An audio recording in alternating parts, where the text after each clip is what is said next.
Welcome back to Overtime, your official podcast of the Kings Academy Lions. Great win from against St. Andrews, 17-6 against the Scots. I mean, just great game. Roman with the monster workload, a touchdown, 25 carries, just great game. We're going to talk about the QB situation, predictions for Friday night, the game, deeper dive into film, and the Premier League is back. So, great game with the Lions, of course. Chase with 10 tackles, 2 sacks, and a huge safety. Let's just get your opinions on that through the game. Yeah, first of all, we're just very good coached. We have Coach B really helping out the defense. We got Caleb Scroggins on the end doing a great job. The other middle linebacker, Braden Simpson, playing great on D as well. We all had a great game on defense. We didn't let any touchdowns up on defense. Yeah, we just had a great game defensively. Yes, sir. Just take me through that safety. I mean, huge momentum boost right there. Just take me through that play. So, honestly, the other coach on the sideline was talking timeout. So the punter was kind of like just stopped. He was just frozen. So I stopped kind of, and then I didn't hear a whistle, so I ran through him. Yeah, I mean, just from my perspective, when I was in the stands, I just saw he was just standing still, and I just saw you come in and lay the boomstick, and it got me hyped a little bit there. I was like, that's a big momentum boost right there. So just, Zach, you were watching the game too. Like, what did that mean to you? I mean, I saw that guy. He basically went flying. So I mean, it was definitely like crazy hit. Love it. I mean, let me get some other perspective. Roman, I mean, another monster game. 25 plus carries, 160 yards and a tutty. I mean, he's just continuing this like crazy season that he started with last week with the 2 touchdowns. I mean, what's that mean for the team? I mean, obviously, week 1, he had 9.9 yards a carry, did a great job. Week 2, he even played better.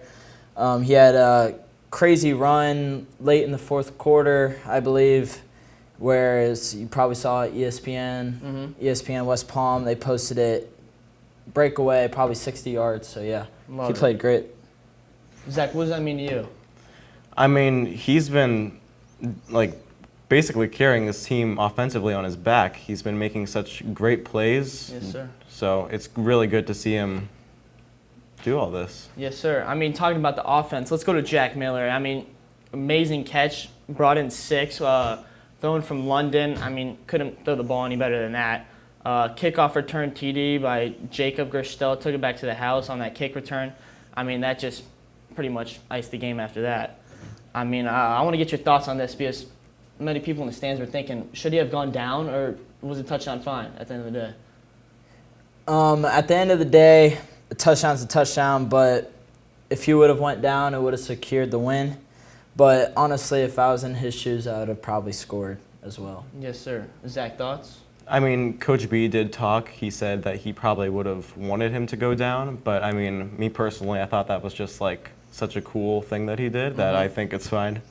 Yes, sir. I mean, just great performance at the end of the day by offense and defense and special teams. Special teams was amazing from Jacob Gerstel. So, the talk around the town, QB situation.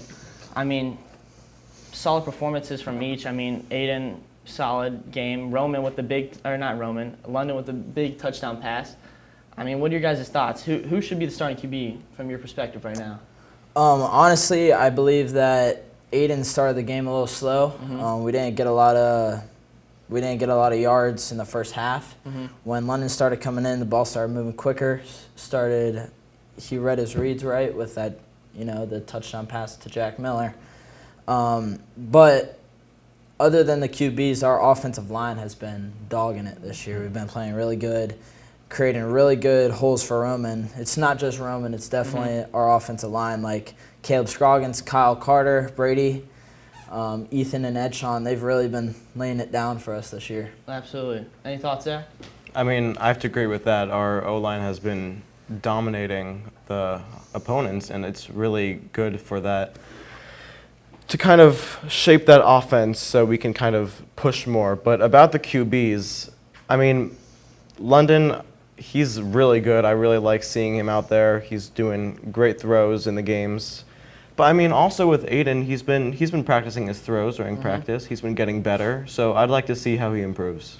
Yeah, I mean, they're 2 different completely QBs. I mean, you have the scrambler and then you have the pocket passer, London. I mean, you can't go wrong with either. I mean, who doesn't like a 60-yard run from a QB, but also who doesn't like the 60-yard bomb from the QB? Right. So at the end of the day, it's like it's a hard decision. I mean, I can see it from you guys' perspectives because you're there every day watching them.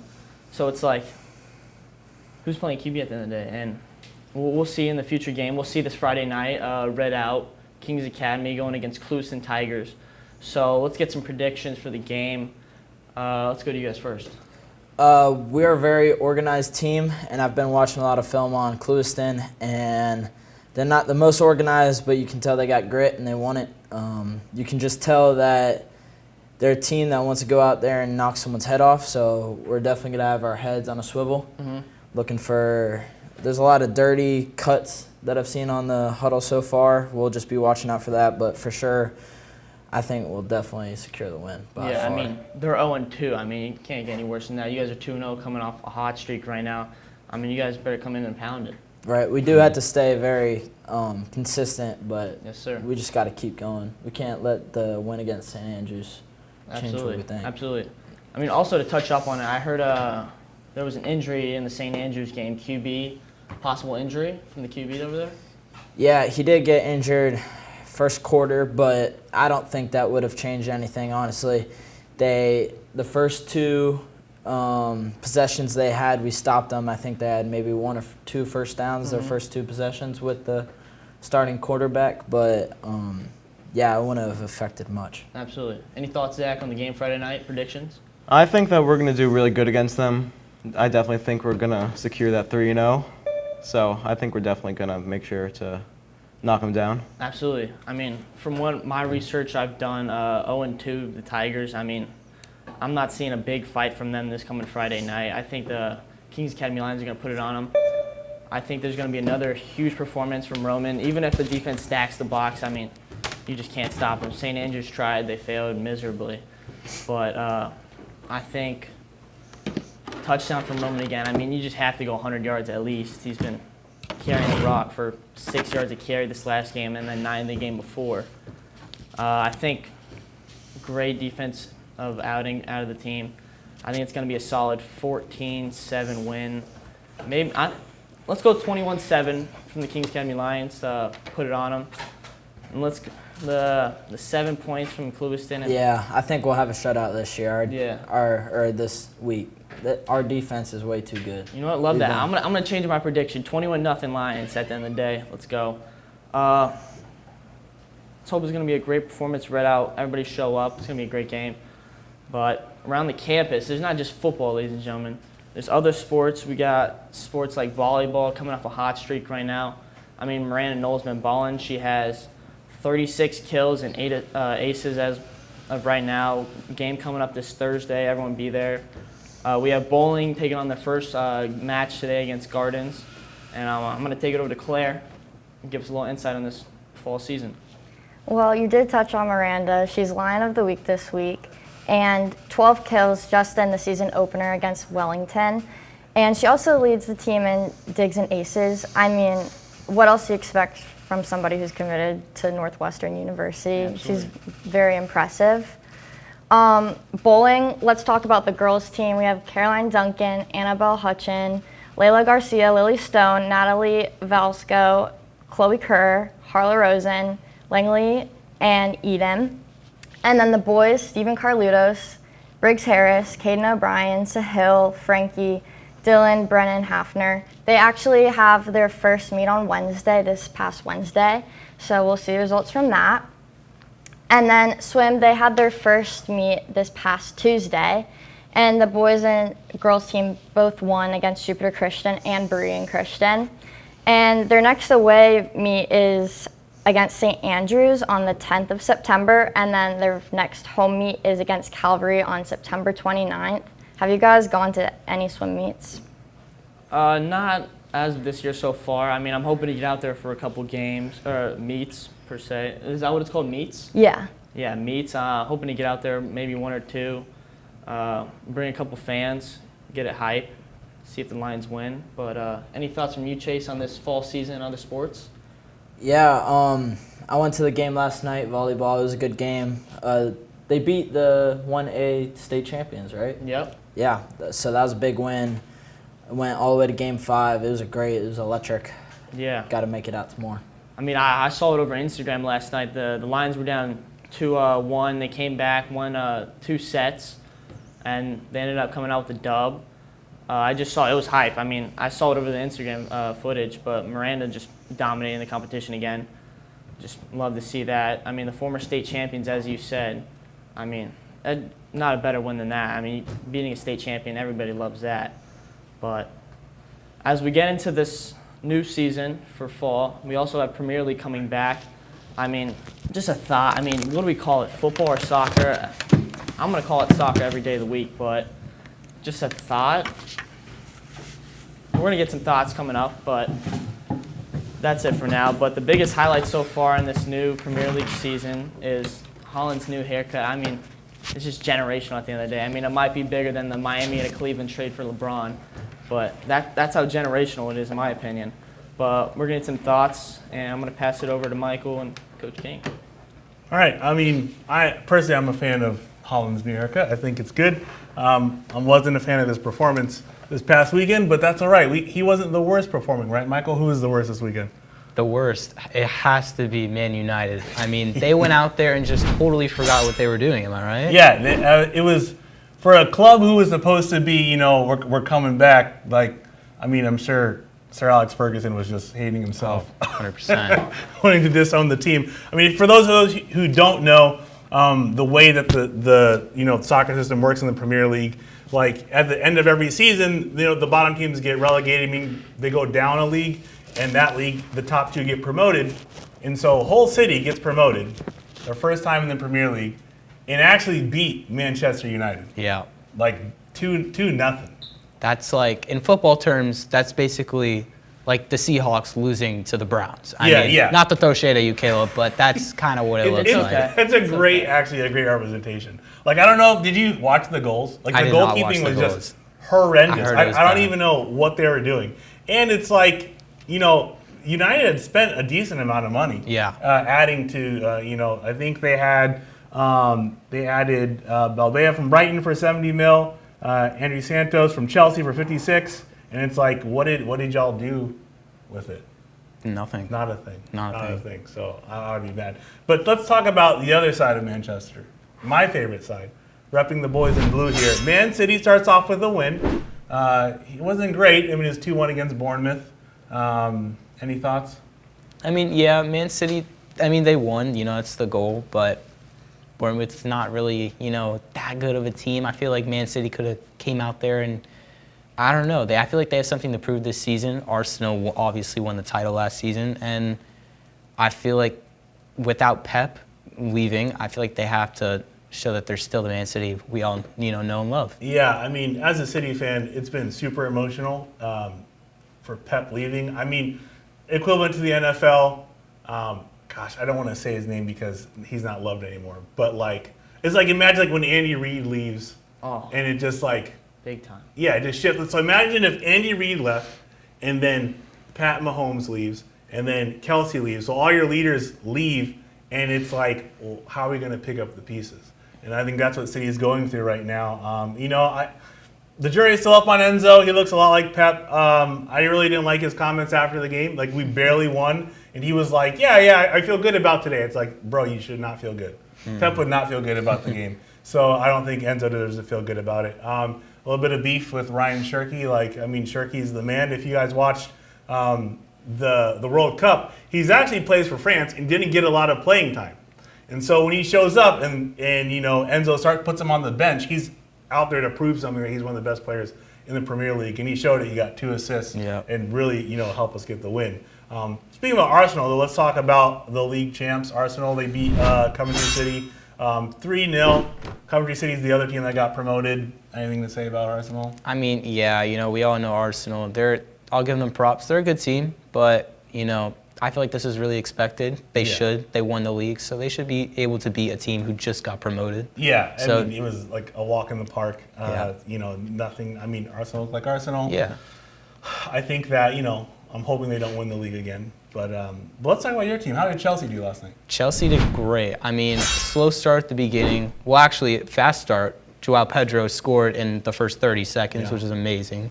And the final score was, I believe, 3-2. Yeah. And every single one of our attackers scored. So I think Chelsea is doing great. I think we're off to a hot start. We had a lot of good signings, like Morgan Rogers, who did score. Yeah. That's a big deal, right? You spend, I think it's the most expensive British player. Yeah. 117 mil, and you expect them to score. Oh, yeah. I think he did really good for his debut. Yeah, exactly right. So Chelsea, I honestly, after this weekend, Chelsea's the front attackers looked the most impressive to me out of the whole league. Just coming off, the long break / World Cup. Chelsea was most impressive. Unfortunately for our fans at Liverpool, they drew, they tied. It was 2-2. But I mean, it's Newcastle United. Isak comes over to Liverpool, plays at it for his old squad, and there's a lot of booing. They pretty much hated him the whole time, and they get bailed out by a stupid penalty at the end of the game. Yeah, 95th minute penalty. I mean, shout out to Mr. Sturgis, but your team's not going to be doing good this season. Yeah, I don't know. I think that back line is still, they had to figure that out. Otherwise, they're going to be conceding goals literally all season. Lastly, let's talk about who also has a terrible back line, and that's Tottenham. Ooh. I feel like Tottenham's really popular, like if you're into the Premier League, like a big London team, but man, was it a stinker. Oh. They also spent a ton of money. Imagine going out there, like for you NBA fans, like picking up, let's say you got LeBron, let's say you got, I don't even want to take LeBron. Let's see, who else would we take? Like, just imagine bringing all the All-Stars to your team, but they're not really All-Stars, but you paid All-Star money, and then you lose 3-0 in your opening game. I mean, personally, and put it in baseball terms, it sounds like the Dodgers. I mean, going against like a team like the Indians, we come out here, win 2 games out of 3. I mean, it just feels great, but handing it back to you guys. Yeah, it's like it was not. I mean, they're playing a Brentford team that is not a bad team, but to not score, it's insane. Mid-table team, I feel like, Tottenham didn't do good last season, but for like how many transfers they had, like yeah. terrible. I mean, you can say they have a new manager, but I think Brentford's manager, it's his first year, I believe so as well. I believe so. And you got to think, man, you're going to lose that locker room real quick. You guys can't even put one goal ball in the net. Yeah, hot take, but I think Tottenham actually gets relegated this season. Yeah. I think it's over for them. I don't think it's too hot, but I think they get relegated, and I think a typical mid-table team like Brentford or Bournemouth actually sneak up. I think one of them might make Champions League. Really? Yeah. That's I think it's possible. All right, Caleb, what do you think? Who I mean, would you say make it out of all the teams we talk about? I mean, personally, my favorite name out of there is Arsenal. I don't know much about them, but it sounds like a pretty cool name, so I'm going to have to go with them. Okay. But, I got one more question for you guys. So, I don't watch much soccer. I need you to catch me up here. If you had to compare one team to, like, a team like, let's go Seattle Seahawks, former Super Bowl champs, and then you got, like, the Browns. What like, put it out there for all the football fans out there. What would you compare to each team? Man. I would say, for me, the Browns, I feel like it's got to go to Tottenham. Yeah, I don't know. I would say Tottenham. Like Tottenham, like it's like how you see the Browns, and you're like, there's Yeah. no hope. Like Yeah. Tottenham's like, yeah, you guys just spent all this money, nice new stadium. There's no hope for y'all. Yeah. Like No. who knows what's going on with that organization? I think that's a direct translation to the Browns. Just put it in perspective. I'm a Browns fan, and I'm going to have to hate on them sometimes. But, this is a good example right here to put it in for the Premier League fans. But Seahawks? Honestly, I might be a little biased, but based on the performances for the first weekend, I think Chelsea might beat the Seahawks this year. I don't know if it's just me. They did really good. Looking scary. I'm not gonna lie. They did look good. Chelsea. The thing is, they look dangerous, and somehow they just slip through the cracks throughout the season. Maybe not this year. It's always, for some reason, it seems like Chelsea's team has been young for the past 10 years. Like it's always like a young team. Yeah. It's like if you're over 25, they just send you out of there. But no, I don't think that's a bad take. I could see Chelsea. Everyone else is like I don't know. Like it's like I mean, Arsenal's the champ. I think that they're going to be where they're supposed to be. Like, I mean, I'm a City fan, but I'm just too emotional about the whole thing. I think we're going to have a rough season. But, I mean, I'll still rep them. I'm repping them right now, the blue. But yeah, we'll see. It should be an interesting Premier League. So if you haven't watched football, if you like the World Cup, you might as well check it out. Yes, sir. I mean, thanks for catching us up on the Premier League. I mean, sounds like it's going to be a fun year, hopefully. Hopefully your teams are good. I mean, after comparing your team to the Browns, I mean, I hope they do bad. But, I mean... They will. They'll be terrible. That's that. So, as everybody knows, everybody come out this Friday night. Red Rush. So, wear red, please. Don't be coming up with a white shirt in the student section while everybody's wearing red. But, everybody knows, go Lions. Go Lions.